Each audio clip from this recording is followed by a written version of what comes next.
গতকাল গভীর রাতে ঘটে গেল এক চাঞ্চল্যকর ঘটনা। রাত প্রায় 1টার সময় বাঁকাদাহ থেকে মাগুরা যাওয়ার রাস্তায় লরির ধাক্কায় মৃত অবস্থায় পাওয়া যায় এক চিতাবাঘ। চিতাবাঘটি ঠিক কিভাবে এই এলাকায় এলো তা নিয়ে রহস্য ঘনীভূত হচ্ছে। ঘটনাস্থল বাঁকাদাহ হইতে জয়রামবাটি মাতৃমন্দির রোডে পচাডাহরা গ্রামের পাশের রাস্তা। স্থানীয় সূত্রে জানা গেছে, দ্রুত গতিতে আসা একটি লরি রাস্তার উপর দিয়ে উঠে আসা চিতাবাঘটিকে ধাক্কা দেয় বলে অনুমান করা হচ্ছে।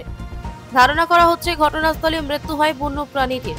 এদিকে এই ঘটনার পর থেকে আতঙ্ক ছড়িয়েছে জয়পুর জঙ্গলের আশপাশের গ্রামগুলোতে। গ্রামবাসী থেকে শুরু করে পথযাত্রীরা সবাই এখন ভয়ভীত।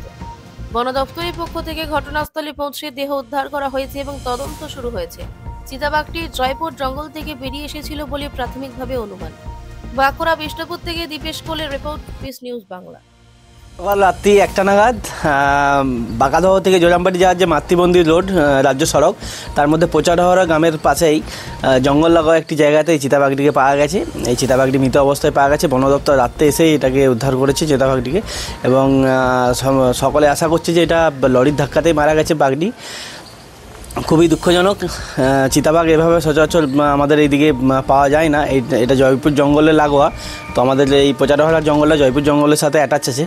তো গ্রামবাসী থেকে পথযাত্রী সকলে ভয়ভীত। বন দপ্তর খুব শীঘ্রই জানাবে কিভাবে মারা গেছে বা কিভাবে হয়েছে।